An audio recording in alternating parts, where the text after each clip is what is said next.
On the next day, Hussein brought pawns to the soldier who had asked him for them. The soldier was so happy that he wanted to become sworn brothers with Hussein and said Hussein would be responsible for his happiness from now on. Hussein was covered in sweat. Fortunately, Yang Manly came fast enough so that Hussein got rid of the soldier successfully. Yang Manly spent half an hour to explain some archery knowledge and gave Hussein a few tasks to finish on his own. Hussein had learned basic archery knowledge at school, and what Yang taught him was more practical, which benefited him a lot. Yang was indeed an expert. There were a lot of tasks for him to complete, which included the gravity trainer. Hussein wanted to use the gravity trainer himself. This time he used the protection mechanism to adjust the parameters. Not to reduce the gravity, but to increase the gravity a notch so that it suited his real fitness level better. The gym did not seem to be the place where ordinary soldiers trained. Hussein had never seen other soldiers here than the ones he talked to. During lunch break, Hussein was chatting with the soldiers he knew. The soldier who asked Hussein for pawns regarded Hussein and asked, "Sain, in addition to bow and arrows, what other weapons do you use?"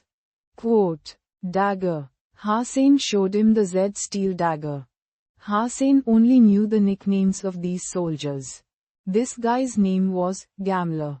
Hussein learned from others that he was greedy and lewd. Gambler took over Hussein's dagger and played with it. The dagger seemed like a living thing in his hand, making dazzling moves like a snake. "Watch this." Gambler held the dagger an inch away from Hussein's eyes. With a simple wave of his hand, the dagger disappeared in front of Hussein and Gambler's hand was empty. ****, your nickname should be Magician. Hussein looked everywhere and didn't see the dagger. Gambler laughed and shook his hands in front of Hussein. He curled his fingers and the dagger returned to his hands magically. "How did you do that?" Hussein widened his eyes. "Pretty cool, huh?" Gambler asked proudly. "Yep." Hussein quickly nodded. "Dazzling, no?" Gambler played with the dagger. "For sure." Hussein nodded again. "Want to learn?" Gambler looked at Hussein with a faint smile. "I do. Do you want to teach me?" Hussein asked. "If you can bring me all my girls' new movies, I will teach you." Gambler said with a smile. "No problem." Hussein agreed, knowing the girls Gambler referred to were certain porn stars.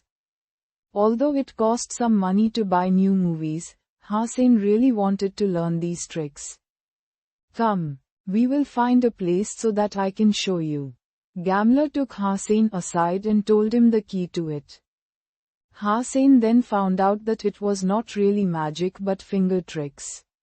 Although it was taking advantage of the blind spots, the most important part was one's control of the muscles on the arm. Yes, it was the entire arm instead of just the hand. Gambler told him that this trick was called Heaven in Sleeves, also known as sleeve blade. It was passed down in his family as the foundation of their family business. The dirk Gambler used was specially made, thin and sharp. It had a crescent-like double-edged blade but no hilt.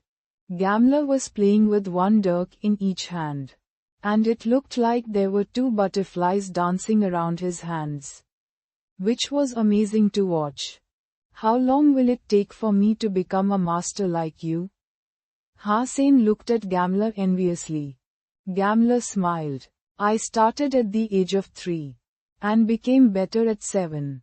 I'm now intermediate and still far from being a master." He gave the dagger back to Hussein and said, "Do not underestimate this trick. Although it is just lays the foundation, but it is fundamental and will benefit you for the rest of your life." "Gambler, what does your family do?" Hussein could not help but ask.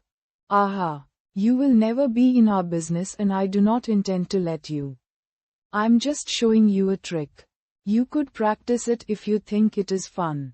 Never mind other issues. Gamler walked away and turned back to ask Hussein. Have you ever played games on the Skynet?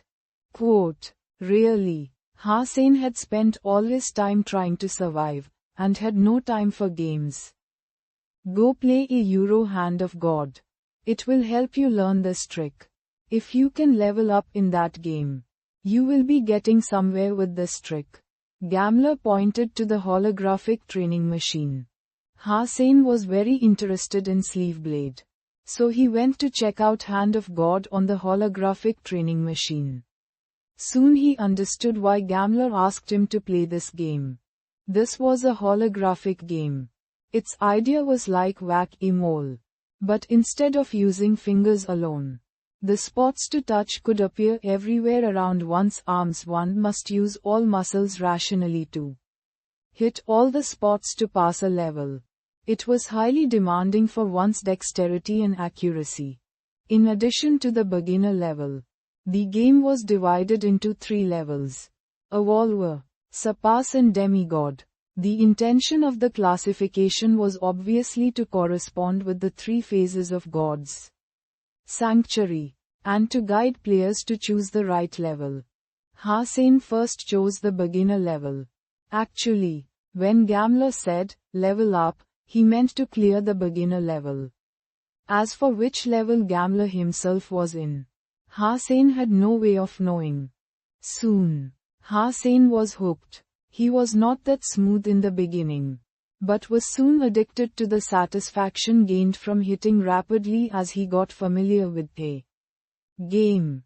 Faster, faster, faster. Once started, the game would push one to pursue the exhilaration in speeding up. But Hussein did not have much time to play this game. After a few rounds in the martial arts contest, Hussein reached the final match as expected. Not sure it was good luck or bad luck. Hussein didn't encounter either Fist Guy or Son of Heaven. Son of Heaven had eliminated Fist Guy, and Keen Shan had eliminated Son of Heaven. The final match was between Keen Shan and Hussein. In fact, Hussein wanted to fight Son of Heaven more, so that he would have the opportunity to kill Son of Heaven on the stage. Usually the young master was surrounded by many strong men and there was almost no chance for Hussein to approach him.